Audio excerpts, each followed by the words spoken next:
रज़ा जो मकाम आहे ये त हिकड़ी नंढड़ी सूरा आहे पर जे अहिड़ियूं लख हुजनि हा तर बि ख़ुदा जे नाले तां गौर करे छॾियां। मुंहिंजा अज़ीज़ भाउ इमाम अली अकबर सोनू अॻिते हले थो मैदान में आयो तलवार हथ में हुयसि काहे पियो कॾहिं मेमना ते कॾहिं मेसरह ते कॾहिं फुरात ते कॾहिं यज़ीद जे लश्कर में जेॾे वञे त लश्कर में इहे कतारूं लाशनि जूं हुजनि हूंदियूं की न ॾाढियां चओ हूंदियूं। तारिक बिन अशअस हेॾे गौर कजा केरु वॾो पहलवान वॾो बहादुर मगर सही हे भी बहादुर हुयो। उन्हें अमीर बिन सैद अगे चो त रहे विलायत दे त अकबर अगे मां शहीद थो कयां चई लिखी नहीं वची न तू कूड़ो ही यजीदी तू मांखे निशानी दे चई हे मुडी थई आयो सॾु करे चई त अकबर ॿार मुझे मुकाबले में न लड़ी सघंदे। इमाम अली अकबर चयो त मूंखे ॾिसी ॿार दो पर मां रत हैदर करार जो आहियां। अरे कुत्ता तारक तोखे ख़बर कान्हे जॾहिं खंदक जे लड़ाईअ में मुंहिंजो बाबो अली आयो हो केरु आयो हो पुट ॻाल्हायो त सही अञा ॾाढिया केरु आयो लश्कर में बीठा त अमिर इब्न अब्द वद जंहिंखे 1000 माण्हू अरब जा पहलवान मुकाबलो न करे सघंदा हुया उन्हें सॼो त हल में मुबादरन मिठा मोहम्मद पी आयो आहियां मूंसां मुकाबलो करे कह न पुछो समझो था वरी ॿियो दफ़ो दाह कयईं हल में मुबादरन को जवान आहे अकबर तो फरमाए त मुंहिंजो बाबो हैदर हो जेको मुस्तफा जे कदम या रसूला मूंखे मोकल दे त मुझे मिठे मुस्तफा हैदर के चुम्मी ॾिनी पेशानीअ ते भाकुर पाए फरमाए तो हैदर करार वञ तोखे तो खुदा जे हवाले करियां इब्न अब्द वद खे तो अलीअ जे हवाले तो करियां। मुझो बाबो आयो जॾहिं मैदान में तलवार ॿाहिरि कढियईं कुल्लू अज ईमान कुल जो कुल ईमान इन मैदान में इहो अथव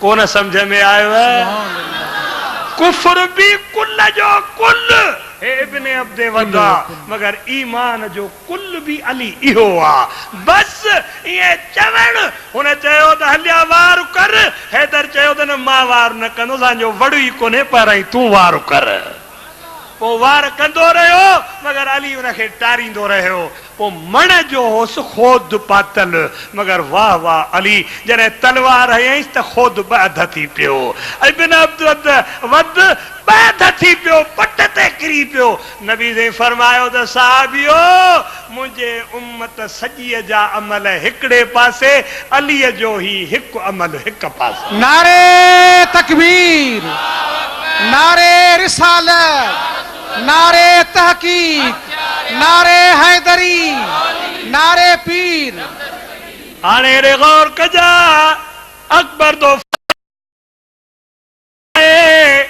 500 माण्हुनि खे जन्म में पहुचाए मोटी आयो आहे जो त या अबताय ओ मुंहिंजा बाबा हुसैन तोखे जीअं चयुमि ईअं करे ॾेखारियुमि पर ज़बान ख़ुश्क थी वई आहे हलिया को पाणीअ जो कतरो मुंहिंजे वात में रख त हिकिड़ो यज़ीदी अकबर न छॾई मगर उस बचड़ा पाणी त मां रब खां घुरियो ई कोन्हे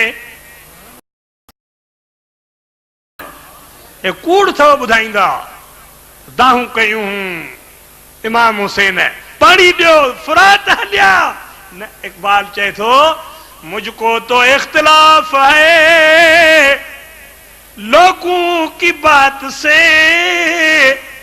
मांगा था कब हुसैन ने पानी फुरात से अरे राई बका को फानी से क्या गरज, को सर के प्यासे को पानी से क्या गरज। सुभान अल्लाह। ओ हुसैन खुदा जो कसम है, जरे इमाम अली अकबर मैदान में आयो मोटियो जंग लड़ते लड़ते लड़ते ताजो घोड़े जा जेके टंगू हा वे कटजी विया, इमाम साहब जे सीने में तीर लगो।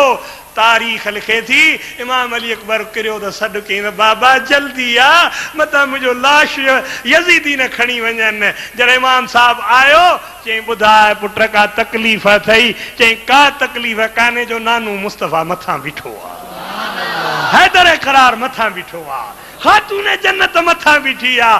अब्बा इन नेज़े सतायो आ, थोड़ी तकलीफ़ है नेज़े जी, ये नेज़े के छिकियाई हुसैन फुहारा रत जा निकता।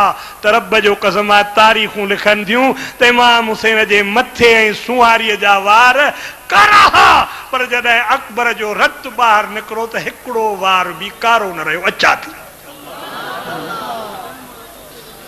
हाणे बच्चे खे खणे थो खणी नथो सघे, सॾ थो करे, आए को मददगार जो मूंखे ही बचड़ो खणार आहे, हल मिन नासिरनी यंसुरनी बिज़निल्लाह। हेॾे तवजह कजा त आवाज़ आयो खैमे मां बीबी ज़ैनब साण चरी दादा भाउर विया भाटिया विया भाणेजा विया, केरु कोन्हे मां हाज़ुर आहियां। जे चई त मां अचा त अकबर शहीद ज़िंदा, शहीद जहिड़ा हूंदा आहिनि। आवाज़ आयो लाश मां, ओ पुफी महिरबानी कर ॿाहिरि न निकिरजा मता परदे में फ़र्क़ु अची वञे। बाबा पुफीअ खे झल अबाणा पहुची विया आहिनि, मारू अची विया आहिनि, नानू मुस्तफ़ा बि आयो आहे, हैदर करार बि आयो आहे, खातून जन्नत बि आई आहे, सभई तयार बीठा आहिनि। अबा रुगो तूं कुलड़ो ॾे त मुंहिंजो लाश पाण ई पहुची वेंदो।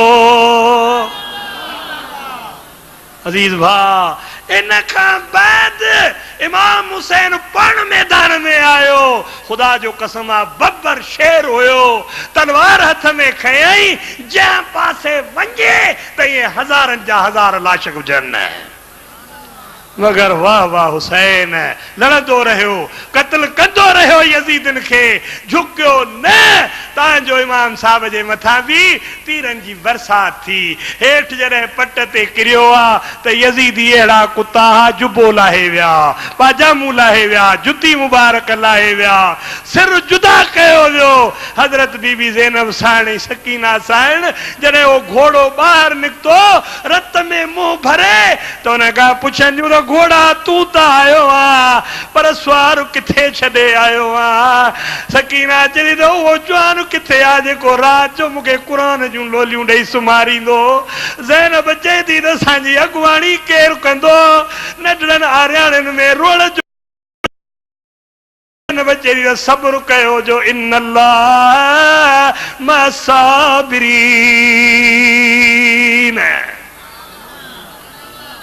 अजीज भा, उहो हुसैन दुनिया में शहीद थी वियो, मगर सबक ॾेई वियो।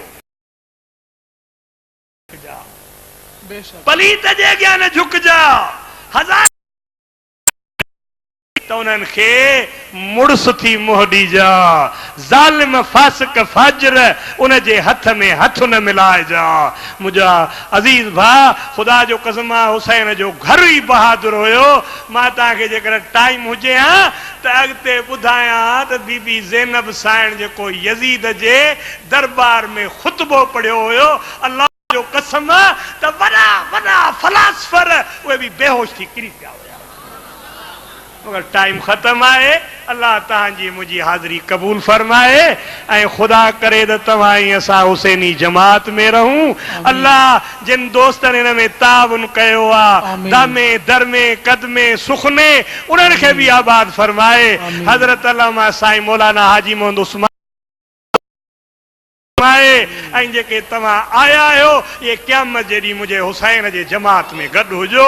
अस्सलाम वालेकुम वरहमतुल्लाहि वबरकातुहू।